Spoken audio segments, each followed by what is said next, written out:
اللہ کے حبیب ہیں۔ یہاں سے پتہ یہ چلا کہ نبی کرم صلی اللہ تعالیٰ علیہ وسلم سارے نبیوں کے سردار ہیں، اور سیدنا غوث اعظم پیران پیر دستگیر سارے ولیوں کے سردار ہیں۔ آخر یہ تحقیق کیوں گئی؟ امام عالی مقام کے بعد 11ویں پیڑھی میں آپ جلوہ بار ہیں، اس سے پہلے 11 پیڑھی گزر چکی ہے۔ غوث اعظم کا نام 11ویں کے نام سے کیوں پہچانا گیا؟ امام عالی مقام کی نسل میں آپ پیدا ہیں، غوث پاک کا نام 11ویں کے نام سے کیوں پہچانا گیا؟ تو عزیزان محترم، جب اللہ نے ولی اللہ کا ذکر کیا اور رب آیت نازل فرمائی الا ان اولیاء اللہ لا خوف علیہم ولا هم یحزنون، تو پارہ بھی 11واں ہے، اور اللہ کا فضل یہ ہے کہ 11ویں پارے کا 11واں ہی رکوع ہے جس میں اللہ نے یہ ذکر فرمایا ہے۔ غوث اعظم کا ذکر اللہ نے، اللہ کے ولیوں کا ذکر اللہ نے 11ویں پارے میں آیت کو نازل فرمایا۔ اب سمجھنے کی ضرورت یہ ہے کہ اللہ نے پیدا کی نسل میں کیا ہے، تو پھر وہی بات پلٹ کر آئے گی کہ اللہ نے اپنے ایسے ولی کو، ایسے مقدس ولی کو جو پیدا کیا ہے وہ امام عالی مقام کی نسل میں پیدا کیا ہے۔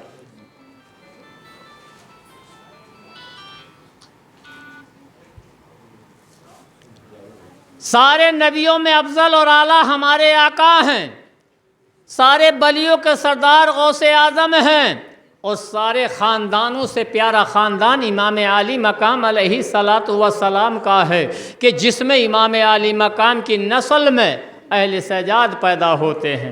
آؤ تھوڑی دیر کے لیے سیدنا غوث اعظم کی پیدائش پر ہم نگاہ ڈالتے ہیں، تب پتہ چلے گا کہ کتنی بڑی عظمت کے مالک آپ ہیں۔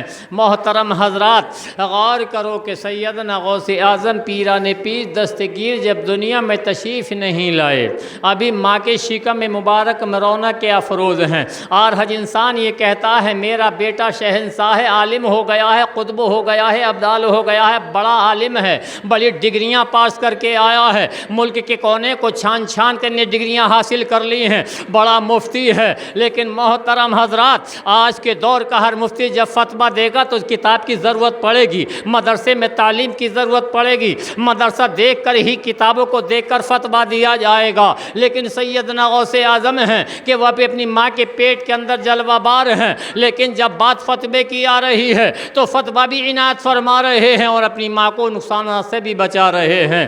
عزیزان محترم، آپ کی والدہ ماجدہ فرماتی ہیں کہ جب آپ میرے شکم مبارک میں رونق کے افروز تھے، میرے گھر میں ایک انگور کی بیل لگی ہوئی تھی، انگور کے اس میں لچھے موجے مار رہے تھے، انگور پکے ہوئے تھے۔ عموماً اس ماحول میں کسی نہ کسی چیز کو طبیعت چاہی جاتی ہے۔ میرے جی میں خیال آیا کہ میں تھوڑے انگور کے لچھوں کو توڑ کر اس کا جوس نکال کر کے پی لوں، انگور کو کھا لوں، انگور کو تناول فرما لوں۔ عزیزان محترم، آپ کی والدہ ماجدہ اٹھتی ہیں، انگور کے لچھے کی طرف دوڑتی ہیں، قدم رکھتی ہیں، آہستہ سے قدم رکھا، انگور کے لچھے کے قریبی پہنچی، اپنا دست مبارک اٹھایا، انگور کے لچھے تک ہاتھ پہنچا ہی نہ تھا کہ اچانک پیٹ کے اندر تکلیف پیدا ہو گئی۔ اللہ اکبر! غور تو کرو مسلمانوں، آج ہم یہ تو کہہ دیتے ہیں کہ یہ غوث اعظم ہیں، بہت سے ولی ہیں، لیکن جماعت اہل سنت کا ایک ایک نوجوان غوث اعظم کی اتنی تعریف کیوں کرتا ہے؟ تعریف ہم نہیں کرتے، تعریف کروانے والا کروا رہا ہے،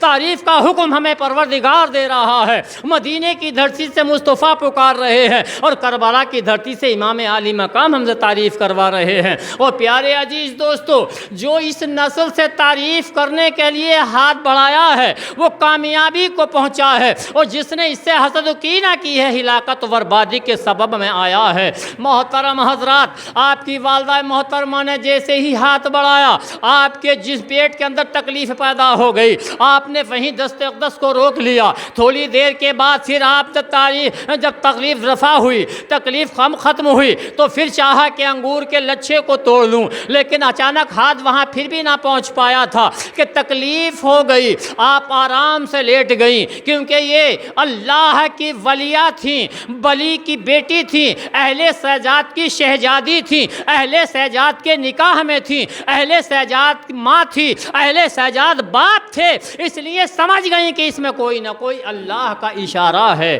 اللہ کا حکم نہیں ہے، کیونکہ وہ بلیا تھی، لیٹ گئیں، ابھی بات میان میں ہے، میدان میں نہیں آئی ہے۔ عزیزان محترم، سیدنا غوث اعظم پیران پیر دستگیر دنیا میں تشریف لے آتے ہیں، اور لانے کے بعد آپ نے فرام فرمایا، امی جان ایک بار کسی بات پر اپنے بیٹے سے ناراض ہو گئیں، شہزادے سے ناراض ہوئیں، ماں کو غصہ آیا، تھوڑی غصے کے حالات بنے، سیدنا غوث اعظم نے اپنی والدہ محترمہ کے چہرے کو دیکھا، آنکھوں میں آنکھیں ڈال کر کے دیکھا تو ماں کے گلے میں ہاتھ ڈال کر پیشانی کو چوما، قدموں کو چوما، اور فرمایا امی جان آج آپ ہم سے ناراض ہو؟ فرمایا ہاں میں ناراض ہوں۔ غور تو کرو نوجوانوں، یہ عبد القادر ہیں کہ ماں کو ناراض دیکھ کر ماں کی آغوش میں آ جاتے ہیں، ماں کی پیشانی کو چوم لیتے ہیں، ماں کے قدموں کو چومتے ہیں۔ آج کا نوجوان اگر ماں کو ناراض دیکھ لے تو ماں ایک بار نہ بولے، 3 بار نہ بولنے کی کوشش ہمارے نوجوان کرتے ہیں۔ عزیزان محترم، غوث اعظم کا پیدائشی معجزہ بھی ایسا تھا کہ ہمارے لیے اصلاح تھی، ہمارے لیے ایک شریعت کا نمونہ تھا۔ دنیا پہ رہنا ہمارے لیے ایک برے کاموں سے روک کر اچھی راہ دکھانے کا ان کا مقصد تھا۔ بہرکیف وقت مختصر ہے، ٹائم تھوڑا ہے۔ محترم حضرات، آپ نے کہا امی جان کچھ احسان ہمارے آپ کے اوپر ہیں، غور تو کرو، وہ ماں ہے، یہ بیٹا ہے، اور جو بیٹا ماں سے یہ کہے امی جان میرے احسان ہیں، غور تو کرو، ماں کا احسان بیٹے پہ تو ہوتا ہے لیکن بیٹے کا احسان ماں پہ ہو یہ ناممکن ہے، اور یہ بھی ناممکن ہے کہ غوث اعظم کی زبان سے کوئی بات خلاف شرع نکلی ہو۔ ساری زندگی میں کوئی بھی بات سیدنا غوث اعظم کی زبان سے خلاف شرع نہیں نکلی، نہ آپ کی قدم خلاف شرع اٹھا۔ عزیزان محترم، ماں نے بھی اپنی بیٹی کی پیشانی کو چوما اور بوسہ دیا، اپنے سینے سے لگایا اور پوچھا بیٹا ذرا بتاؤ تو صحیح کہ کون سا ایسا احسان آپ کا میرے اوپر ہے جو میں نہیں پہچان پا رہی ہوں، جو مجھے احساس نہیں ہے۔ ہم بیٹے نے غوث اعظم نے کہا امی جان ایک بار کا واقعہ ہے، یاد رکھو، جب میں آپ کے شکم مبارک میں رونق افروز تھا، آپ کے گھر کے اندر انگور کی بیلیں لچھے مار رہی تھی، موجیں مار رہی تھیں، آپ نے چاہا کہ انگور کو توڑ لوں اور تناول فرما لوں، کہا ہاں بیٹا میں نے چاہا تھا کہ میں اس کو کھا لوں، لیکن پھر کیا ہوا؟ تو ماں نے کہا امی جان، ماں نے کہا بیٹا میرے پیٹ کے اندر درد پیدا ہو گیا تھا، تکلیف ہو گئی تھی، تکلیف کی وجہ سے میں لیٹ گئی۔ کہا ایسا آپ نے کئی بار کیا؟ فرمایا میرے بیٹے میں نے کئی بار یہ چاہا تھا کہ انگور کے لچھے میں سے ایک انگور توڑ لوں اور کھا لوں، لیکن اچانک میں جب تک ہاتھ میرا وہاں تک پہنچتا نہیں تھا کہ تکلیف ہو جاتی تھی۔ تو غوث اعظم نے کہا امی جان وہی تو وجہ ہے، جس وقت آپ لچھے کی طرف ہاتھ بڑھاتی تھیں اس لچھے کے اندر ایک بچھو بیٹھا ہوا تھا جو تمہارے اوپر زہر چلانا چاہتا تھا، اور میں نے یہ نہ سمجھا، یہ نہ جان پایا کہ میری ماں، جس ماں کے شکم مبارک میں رونق افروز ہوں، اور وہ میری ماں تکلیف کا شکار بنے، اس لیے آپ میں بچھو کو دیکھ رہا تھا، اور آپ بچھو کی وجہ سے میں آپ کے کونی مار دیا کرتا تھا جس سے آپ کی تکلیف ہو جایا کرتی تھی۔ ماں کی آنکھیں شکم میں آنے کے بعد نہیں دیکھ پا رہی تھیں کہ غوث انگور کے لچھوں میں کیا ہے، اور سیدنا غوث اعظم ماں کے پیٹ کے اندر سے یہ دیکھ رہے تھے کہ اس لچھے کے اندر کیا ہے۔ تو ہمارا یقین ہے کہ آج ہم ذکر یہاں کر رہے ہیں، غوث اعظم بغداد کی دھرتی سے ہمیں سماعت فرما رہے ہیں، بغداد کی دھرتی سے ہمیں سماعت فرما رہے ہیں۔ آپ کہیں گے مگر یہ بیک گراؤنڈ کہاں سے بنا، یہ بات کہاں سے پیدا ہوئی جو سیدنا غوث اعظم میں اتنی طاقت ہے؟ تو اس لیے پیارے عزیز دوستو، یہ مثال بھی ہے اور شریعت بھی ہے کہ جیسا بوگے ویسا ہی کاٹو گے، شیر کی گڑی میں شیر پیدا ہوتے ہیں۔ پیارے دوستو، آپ نے دیکھا ہے جو شیر ہوتا ہے اس میں شیر ہی پیدا ہوتے ہیں، یہ شیر کی اولاد ہیں، یہ اس حسین کی اولاد ہیں کہ جس نے کربلا کی دھرتی سے دیکھ کر یہ بتا دیا تھا اے بھائی تم مدینے سے نکلنا مت۔ کس نے کہا تھا؟ علی کے لاڈلے نے کہا تھا، حضرت حسن نے حسین سے وصیت کی تھی تم مت جانا۔ ابھی کربلا کا منظر دور ہے، ابھی بات یہاں پر چھپی ہوئی ہے، چھپی نہیں، اور اس کی خبر علی کے لاڈلے نے پہلے سنا دی ہے حسین کو، اے حسین تم مدینے سے مت نکلنا، اس لیے کہ کوفے کے لوگ دغاباز ہیں، وہ تمہارے ساتھ دغا کریں گے، خلافت کا تاج تمہیں پہنانا چاہیں گے۔ یہ اس حسین کی اولاد ہیں، اس لیے پہچان لیا تھا۔ آج ہم نہیں سمجھ پائے ہیں، آج ہم ان کی قدروں کو بھول گئے ہیں، آج ہم نے ایک تھوڑی سی کمزوری ہونے کے باوجود اور اپنے عروج میں آنے کے بعد ہم نے اس نسل کے بزرگوں کو اور اس نسل کے جندوں کو اور دنیا سے تشریف لے جانے والوں کو اپنی نگاہ سے گرا دیا ہے۔ یہ اہل سجاد کو جب دیکھو گے تو پتہ چلے گا کہ یہ چیز کیا ہیں۔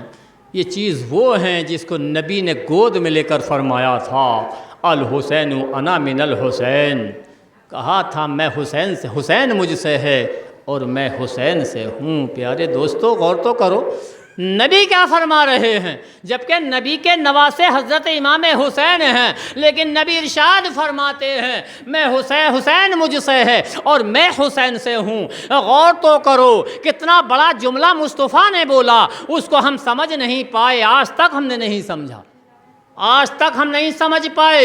اگر سمجھ لیا ہوتا تو ہم نے اہل سجاد کو آنکھوں سے لگا لیا ہوتا، اور جب آنکھوں سے لگا لیا ہوتا تو بیڑا پار ہو گیا ہوتا۔ اور آج بھی جو لوگ اہل سجاد کی قدر کرتے ہیں، پروردگار عالم انہیں تحفے عطا فرماتا ہے۔ محترم حضرات غور کرو، سیدنا امام حسین کیا ہیں، اور اب یہ ہم کہتے ہیں زمانہ لمبا ہو چکا ہے، یہ نسل ہی تو ہے، یہ نسل ہی تو ہے، اس کو جانے دیجئے۔ گلاب کا درخت کب پیدا ہوا تھا، یہ ہمیں رب تبارک و تعالیٰ مثالیں بیان فرماتا، پڑھا جواب، رب تبارک و تعالیٰ ہمیں مثالیں بیان فرماتا ہے۔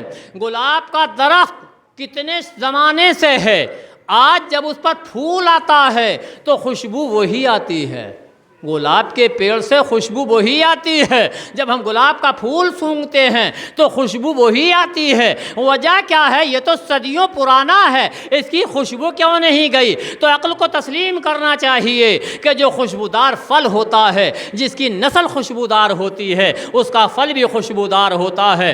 گنتی نہیں لگائی جا سکتی، 500 سال ہوئے ہیں یا 1000 سال ہوئے ہیں، اصل نہیں دیکھی جاتی بلکہ نسل دیکھی جاتی ہے۔ جس نسل میں خوشبو ہوتی ہے اس کا پیڑ کے پھول میں خوشبو ہی آیا کرتی ہے، اور جس میں بدبو ہوتی ہے تو 500 سال پرانا لگا دو یا 10 سال کے بعد لگا لو، بدبو ہی آئے گی۔ نیم کڑوا ہے، کڑوا ہی رہے گا۔ محترم حضرات، اسے چاہے کتنے ہی شکر کے گوتوں میں کھڑا کر دو لیکن کڑوا ہے، کڑوا ہی رہے گا۔ گنا میٹھا ہے، میٹھا ہی رہے گا۔ اسی لیے پیارے عزیز دوستو، گلاب گلاب ہی رہے گا۔ اور محترم حضرات، گلاب گلاب ہے، نیم نیم ہے، اسی لیے اہل سجاد ہیں اور دوسرے خاندان ہیں۔ پیارے عزیز دوستو، آج ہم یہ دیکھ لیتے ہیں کہ ہمارے پاس کوئی ایسا چمتکار دکھائی دے، چمتکار تو یہ ہے، اور بتاؤں آپ حضرات کو، ایک بیج کو ملا لو، اسی بیج کے اندر سارے قسم کے بیج ڈال دو، ملا کر کے زمین میں بو دو، اور جب کلے نکل کے آئیں گے تو ہر بیج اپنی اپنی نسل کو لے کر آئے گا۔ اگر گنا ہے تو گنے کی شکل میں اگے گا، گیہوں ہے گیہوں کی شکل میں اگے گا، اور اگر دھان ہے دھان کی شکل میں اگے گا۔ بلکہ بات تو یہاں تک ہے، اگر دھان کو 10 کوالٹی کے دھان لگا دو تو ہر دھان کی کوالٹی اپنی کوالٹی الگ لے کر آئے گی۔ اسی لیے اہل سجاد ہیں، یہ اپنی کوالٹی الگ لے کر کے آتے ہیں، ان کی خوشبو الگ ہے، ان کے اندر جو پارٹیاں ہیں، جو بلند پارٹی ہے وہ الگ ہے۔ اسی لیے جتنے بزرگان تشریف لائے ہیں وہ اہل سجاد میں آئے ہیں۔ اہل سجاد میں خاصیت کون سی ہے؟ اہل سجاد نے، سیدنا امام حسن حسین نے اس والدہ محترمہ کا دودھ پیا ہے کہ جو سر سے پیر تک پاک ہیں۔ اس علی کی کمائی وہ طاقت ہے جو علی حیدر کرار ہیں کہ جو سر سے لے کر پیر تک پاک ہیں، جن کا ذکر اللہ رب العالمین نے قرآن میں فرمایا ہے، انما اريد ان اقص اہل البیت وطہرکم تطہیرا۔ اے نبی، رب تو یہی چاہتا ہے، میں تو یہی یہی چاہتا ہوں کہ تمہارے گھر والوں سے ہر ناپاکی کو دور کر دیا جائے۔ تو پتہ یہ چلا کہ یہ پاک ذات ہے، یہ پاک خاندان ہے، انہوں نے ان کا دودھ پیا ہے، اس فاطمہ الزہرا کا دودھ پیا ہے کہ جس کا آنچل نہ دیکھا ماہ و مہر نے۔ ایسی پاکیزہ سیرت پہ لاکھوں سلام۔ فاطمہ جیسی شہزادی کا جس نسل نے دودھ پیا ہو، علی حیدر جیسے کرار کا جس نے کمائی کھائی ہو، جس کی اولاد علی سے چلی ہو، فاطمہ کا دودھ پیا ہو، تو وہ نہ کبھی تبدیل ہو سکتی ہے نہ ہو پائے گی۔ پیارے دوستو، درود پاک پڑھیے، اللہم صلی علی سیدنا و